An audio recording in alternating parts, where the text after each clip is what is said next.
Bonjour à tous, je vais vous montrer comment on peut organiser ici un document dans Photoshop. Nous verrons les règles, les grilles, les repères commentés, les images à incorporer et tout ce qui va avec.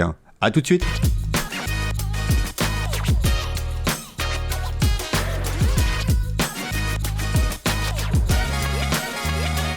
Il va être très important de savoir vers quelle destination votre document sera dédié.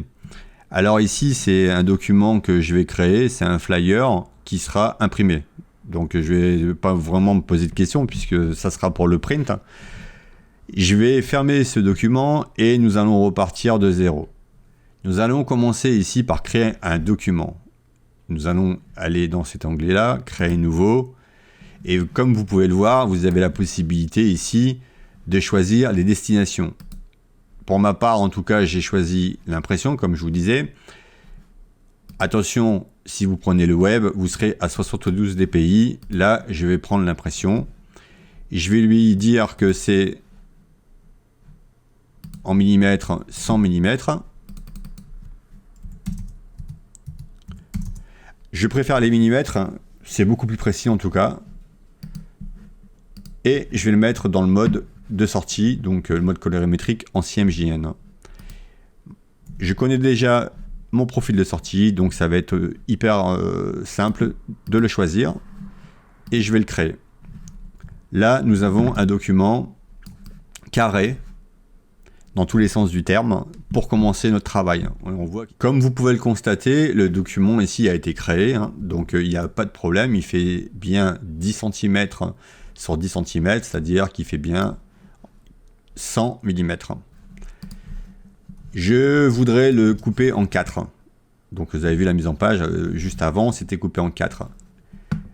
Je vais déjà aller ici dans les préférences et je vais dans les repères, grilles et tranches, gérer ça.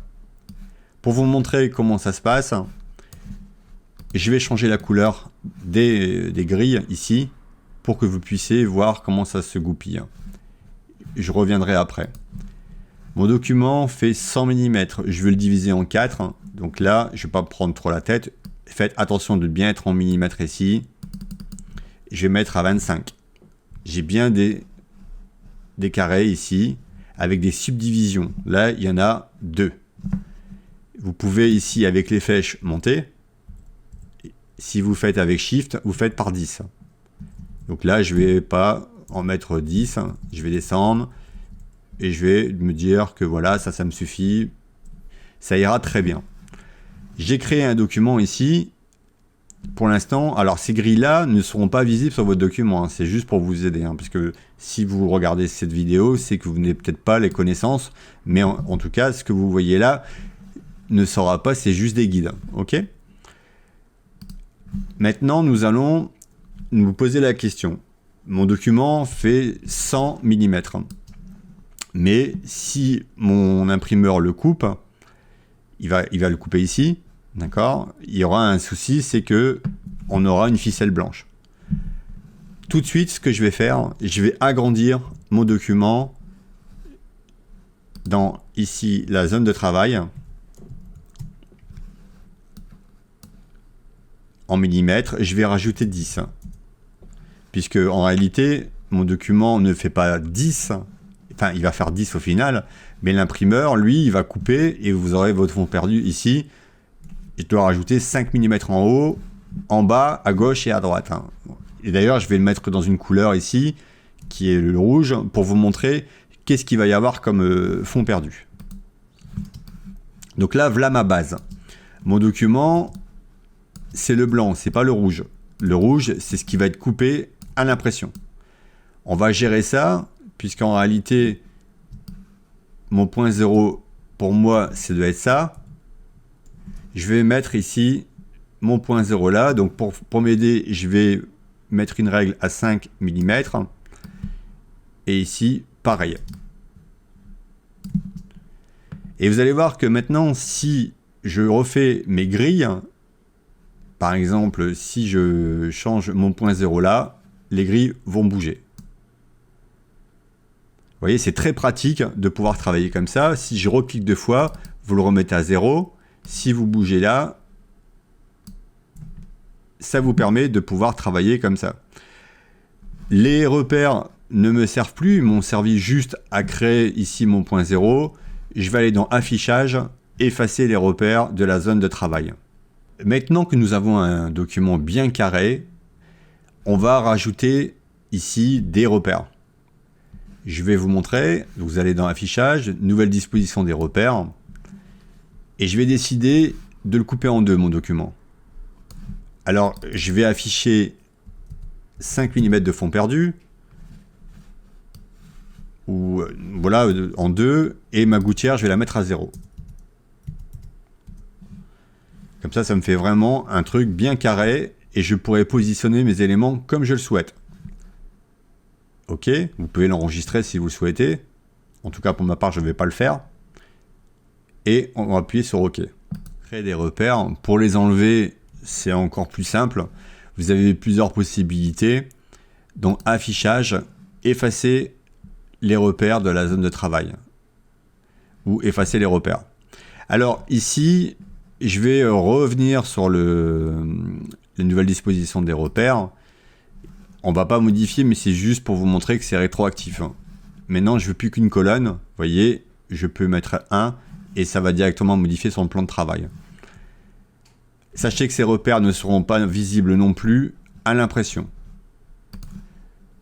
Affichage, nouveau repère. Si je connais sa valeur, je peux toujours lui dire en vertical, mets-moi un repère à 25 et il va se mettre à 25. Je vais appuyer sur pomme, la touche commande, et ramener vers la règle ici à l'infini, ce qui aura pour effet de le faire disparaître. Si je veux en amener un, pareil, je peux toujours l'emmener comme ça, et si on appuie sur Alt, vous voyez, ça devient un repère horizontal. Comment on peut faire et comment se comportent les magnétismes de notre document? Je vais créer un calque ici, je vais faire un carré tout simplement. Vous voyez, là, il n'est pas magnétisé. En tout cas, il est magnétisé sur les repères et non pas sur les grilles. C'est tout simplement qu'il n'a pas été activé. Donc là, il vous suffit de vous rendre dans affichage et de voir ce qui est ou pas magnétisé. Donc là, je vais mettre les grilles. Maintenant, si je fais ça, vous voyez, c'est magnétique. Maintenant, je vais vous montrer aussi comment on fait pour afficher les repères ou les masquer. Donc c'est pomme de points. Pomme 3 pour les grilles. Et pomme H pour tout masquer. Comme ça, vous pouvez voir votre document. Il est temps de passer maintenant à la mise en page, à proprement dit. Je vais vous montrer plusieurs façons de ramener des images. La première, c'est de prendre une image, de la ramener directement ici. Vous pouvez réduire la largeur, la hauteur, prendre les poignées directement sans bouger les repères, et ici je vais la cadrer. On n'oublie pas de se servir des repères pour positionner. Voilà, on va admettre que ça c'est notre base. Je vais faire une sélection et je vais masquer tout ce qui est autour. Alors si vous voulez voir ici votre image, la limite de votre calque, il va falloir aller dans affichage. Ici, c'est dans afficher contour du calque. Ça vous montre votre calque. Pour ma part, en tout cas, je vais l'enlever parce que ça peut être gênant. On va de la même manière importer une autre image d'une façon différente en faisant importer et lier. Alors, elle est très pratique. Mais attention, puisque cette image sera liée au document. Nous allons prendre ici la photo numéro 2. Je vais la dézoomer. N'oubliez pas que notre document est coupé en 4. On a les grilles qui nous permettent de bien centrer notre document. Voilà, admettons que je veuille ici, vous voyez le nez sur le rouge, comme ça, on est sûr et certain d'être bien calé. Mais le problème, c'est que j'ai pas de fausse coupe en haut, donc je vais devoir agrandir un peu.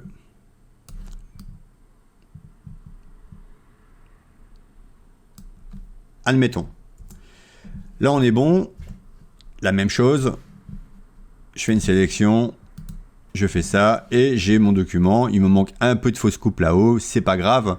J'aurai juste à refaire ici une sélection pour l'emmener. Bon, je pense qu'il y aura largement de quoi faire. Si mon cadrage n'est pas bon, par exemple, vous allez voir que si je prends l'outil de déplacement, que je prends mon calque, il y a tout qui bouge avec. Le masque de fusion bouge avec. Alors vous allez enlever ici la petite chaîne et c'est le calque qui va bouger à l'intérieur et non pas le masque de fusion. Je vais faire la même chose pour la demoiselle pour que vous voyez bien pour la fausse coupe en haut. Voilà, comme ça, c'est beaucoup plus simple. On va importer maintenant en troisième fichier ici, vous voyez, importer et incorporer. Donc là, il sera carrément dans le document. Il n'y aura plus de lien externe. Et c'était mon logo. Je vais le mettre là, toujours comme il est magnétisé. C'est très facile de faire de la mise en page. Alors, justement, sur celui-là, on avait utilisé fichier, incorporer et lier. Je vais vous montrer pourquoi c'est différent. Puisque si je crée un calque ici, j'ouvre mon fichier de base qui se trouve dans le document, grille tuto par exemple. Je vais faire une courbe. Et je vais... Ici, on va faire juste une courbe. Je vais enregistrer le document et bien sûr, vous voyez que c'est dynamique. Il nous suffira maintenant de créer du texte. Vous avez la possibilité de glisser comme ça. Je vais marquer, par exemple, beauté. Je vais cliquer là. On peut le centrer grâce à nos repères, toujours pareil, vous voyez. Avec Alt, je vais le dupliquer. Et je vais faire exprès de le dupliquer comme ça. Et un comme ça. Le premier ici, donc ça va devenir make-up. Et celui qui est là, ça va devenir filtre. Pourquoi j'ai fait ça? C'est pour vous montrer qu'on peut aligner, je vais prendre les trois ici, sur le centre et sur la hauteur. Ça me permettra de les répartir, tout simplement. Je peux les prendre tous les trois, puisqu'ils sont sélectionnés sur mon plan de travail. Et on voit bien que maintenant, grâce aux grilles, j'ai quelque chose de nickel chrome. On va passer à la fin de la préparation. On va créer un nouveau calque ici qu'on va appeler fond blanc. Entrée. Je vais le remplir directement ici avec la couleur de premier plan. Il y a des raccourcis, vous pouvez faire Alt, Backscape, c'est la même chose. Et voilà, donc nous, on a un document bien propre. Vous pouvez grouper ici vos éléments, ça sera les textes.